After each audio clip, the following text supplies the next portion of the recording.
மன்னிக்கவிடம் இடையில் குறிப்பிட்டமைக்காக வைத்தியர் என்ற ரீதியில் சில விடயங்களை நான் சொல்ல விரும்புகிறேன். அது தவிர நான் ஒரு சிரேஷ்ட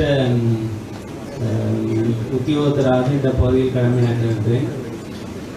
ஒன்று, இந்த கூட்டங்களுக்கு எங்களை அழைத்தால் மிகவும் கண்ணியமான முறையில் நீங்கள் நடத்த வேண்டும். நீங்கள் கௌரவ பாராளுமன்ற உறுப்பினர்களாக இருக்கலாம், அமைச்சர்களாக இருக்கலாம். ஆனால் இந்த சபைக்கு நீங்கள் அழைத்தால் நீங்கள் என்னையோ அல்லது என்னோடு கடமையாற்றுகின்றவர்களையோ நீங்கள் மிகவும் கௌரவமாக நடத்த வேண்டும். இதை நான் அமைச்சர் அவர்களே இதை நீங்கள் கட்டாயம் கொடுக்க வேண்டும். இங்கு இந்த கூட்டத்துக்கு வந்து கத்துறதால பேசுறதால இங்கே இருந்து போய்ட்டு உங்களுக்கு ஹார்ட் ரேட் கூடும், ப்ரெஷர் கூடும், ஸ்ட்ரோக் வரும், இம்யூன் சிஸ்டம் குறையும், டைஜஷன் பிரச்சனை வரும், நித்திரை வராது. இந்த நோயாளிகளை ஒரு தடவை உருவாக்காதீங்க. நிறைய கூட்டங்களை முடித்தவர்கள் இப்ப யாப்போதனா வைத்தியசாலையில கிளம்பியில வந்து நடுத்தர வயதுல ஸ்ட்ரோக் வந்து கேட்டா கொஞ்ச நாள ஸ்ட்ரோக் இல்ல ஹார்ட் அட்டாக் வரும். அது தெரியும், கேட்க வேண்டிய சொல்லியே கேட்போம். டாக்டர் அர்ச்சனா மைக்கேல் என்ன பாத்துக்காது ஒரு கேட்டசியம் தெரியணும். அவர் தலைவர் பலருக்கு தான் நான் சொல்லுவேன். நீங்க 161 பேருக்கு வேலை கொடுக்காம வருஷ கணக்கா வைத்திருந்து ரோட்ல விட்டுருக்கீங்க. கனவுடையாங்க நாங்க கதைக்கலாம்.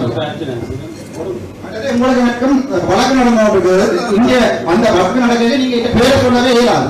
இந்த பேரை சொல்லி நீங்க வழக்கு நடந்து இந்த பேர் பதவியில் இந்த வீடியோவை சொல்லிட்டு எவிடன்ஸா நாளை கோர்ட்ல கொடுப்பினா எங்களை எப்படி செய்யணும்? இந்த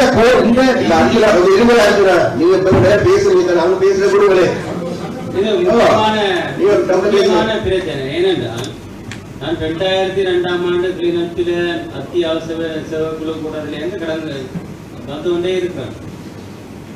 இந்த கூட்டங்களை தயவு செய்து இப்படி வைக்கிற முடிவுக்கு வரணும். இது வந்து என்னை போன்றவர்களை வேலை செய்ய விடாது. அது வந்து ப்ரொடெக்ட் பண்ணும். அதாவது எங்களை ப்ரொடெக்ட் பண்ண வழிபடுமொழிய இந்த சிஸ்டத்துல வேலை செய்ய விடாது. நாங்கள் எல்லாம் வேலை செய்ய வேண்டும். உங்களுக்கு நாங்கள் ஒவ்வொருவரும் ஒரு ஸ்பெஷலைஸ் ஏரியாவிலேருந்து வந்திருக்கிறோம். இப்போ அக்ரிகல்ச்சர் டிரெக்டரை இப்படி கதைச்சது அவர் அமைதியாக.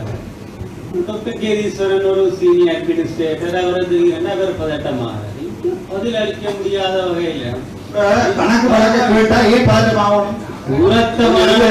உரத்த சத்தம் போடுறது, இந்த கலாச்சாரம் இது வந்து இது உண்மையான அபிவிருத்தியும் கொண்டு வர போறதில்லை.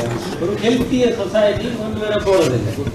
நாங்கள் இந்த கூட்டத்துக்கு அமைச்சர் அடுத்த முறை நாங்கள் வர வேண்டும் என்றால் நாங்கள் கௌரவ அமைச்சரையும் இதுக்கு ஒரு சொல்யூஷன் எங்களை பயப்படுத்தாது. எங்களுக்கும் இந்த மீட்டிங்ல இருந்து எழுப்பி போறாரு. திடீர்னு போயிடுவாங்க.